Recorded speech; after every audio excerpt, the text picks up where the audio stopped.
It's a great interview, by the way, and we're going to hear it at length, aren't we, later on through the week as well, here on Sky Sports News. Yeah. Just talk to us, Gary. How affected was Jose by those allegations? At first, he said that he wasn't sad, he wasn't hurt. He was shocked that they were made. He thought it was sad, as you heard him say there. But how did you find him? How do you find him? Because you know him well. You've known him for a long time. I found him great, and that's because I know that he knows that he is anything but a racist. And anyone who knows him, spends time with him, knows that he's anything but a racist. There are people he likes.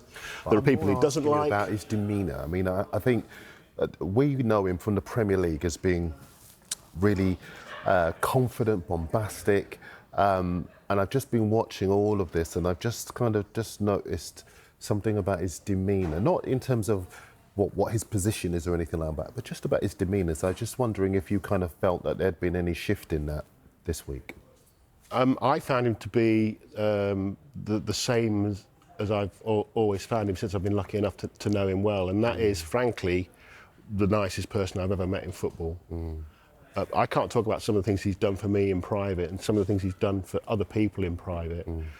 Of course, obviously, I know that there is this image, which sometimes I think he likes to portray. But the Jose Mourinho I know, and if he likes you and trusts you, then he's a great friend and a friend for life. And I didn't see a shift in that. I actually felt he was doubled down. He was actually inspired and made happier by the support that he'd had around the globe, particularly from his ex-players, and even people, he said in that interview at one point, even people who don't know me, even people perhaps who don't like me, know that I wasn't intending that to be racist. He said, I've got a lot of faults, let's face it, I've got faults, but that isn't one of them.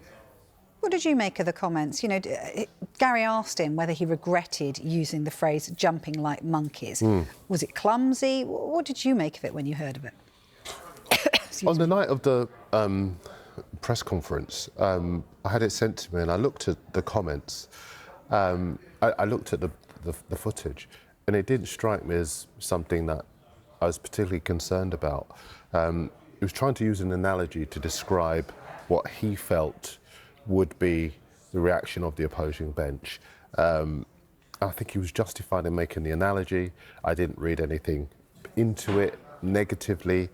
I kind of sense-checked it as well against other people I know. Said that, what are your views on this as well? I did too, yeah. And I think a lot of people felt the same way. And I think that the context of this is all important, because clearly there is a lot of animosity between the opposing team and him, the opposing setup and him. It's incredible. And I think that's really important, because I think this issue was weaponised by them in an attempt to harm him and his reputation. And I think the way that, I'll be real here, the way that football works is that sometimes, and the way that life works is that sometimes somebody might find themselves in a corner, and sometimes they might get a lack of support in that moment, because there'll be a kind of undercurrent of, this is the person we know them to be. Well, we've seen by the reaction that that's quite the opposite. As you've been saying, you've just provided us some context in terms of the players and the other people concerned. But certainly I didn't look at those comments as comments that I was particularly concerned about. It's interesting, you know, because I dare say Jose thinks long and hard about everything he says, and sometimes we say things in the heat of the moment or whatever. But does it underline, Darren, do you think, that kind of like the importance around considering the sensitivity of language? It does, because we are in a place, and we've done many shows here on Super Sunday Matchday around that, where within sport we have to think about the language we use, and within society we have to think about the language we use. Please don't offer me you can't say anything anymore. We can, but we have to think about what we say. We have to be respectful in what we say.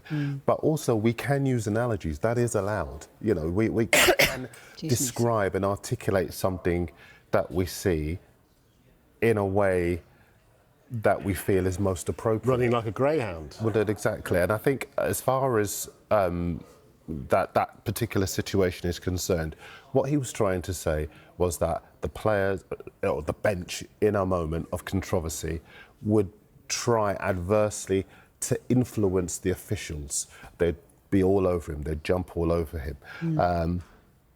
But I think in general terms, I just think that we all within football, and there have been a litany of cases where people's language has been unacceptable, where we have been able to pull them up on it, where it has been a big issue, and we've been able to explain why they've crossed the line. But equally, we can explain the opposite in this case, because I don't see there to have been an issue. And I think the fact that there's a conversation about it is helpful. Absolutely. For some people. And that's the other thing, you know, sometimes I hear people say, oh, it sets it back, or if it's not true. No, it doesn't. We need to be talking about these things all the time. We need to have a conversation so that we can understand what may or may not be cause offence, which may or may not be an issue.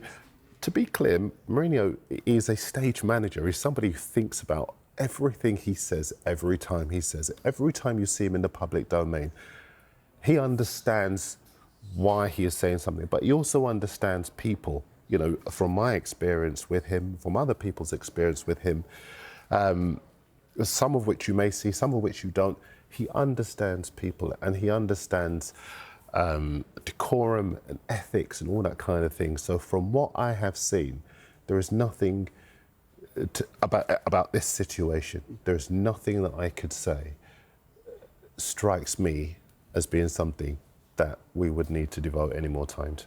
Okay. Luckily for you, you got a little bit extra time, didn't you, Jose, because you had your lovely interview and then you met him again. Well, yeah, just as a bit of background, because there are only 19 teams in the Turkish Super League, one of them, for whatever reason I won't go into, kicked out. So every team gets 2 weeks off, home and away, that they would have played.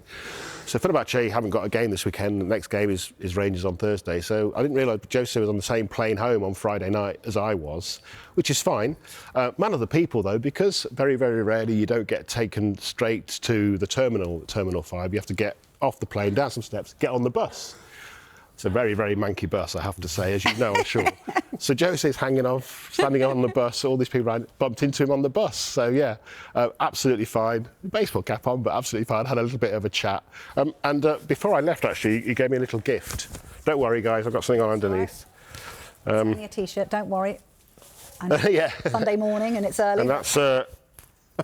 just being put in the gift shop at Fenerbahçe, we are clean, and that's in response to this allegation against Jose Mourinho and the wider belief among Fenerbahçe fans that there is a bias in the hierarchy of Turkish football towards Galatasaray and against Fenerbahçe. And there's a shirt, we are clean, and it's a little gift to me from Jose Mourinho.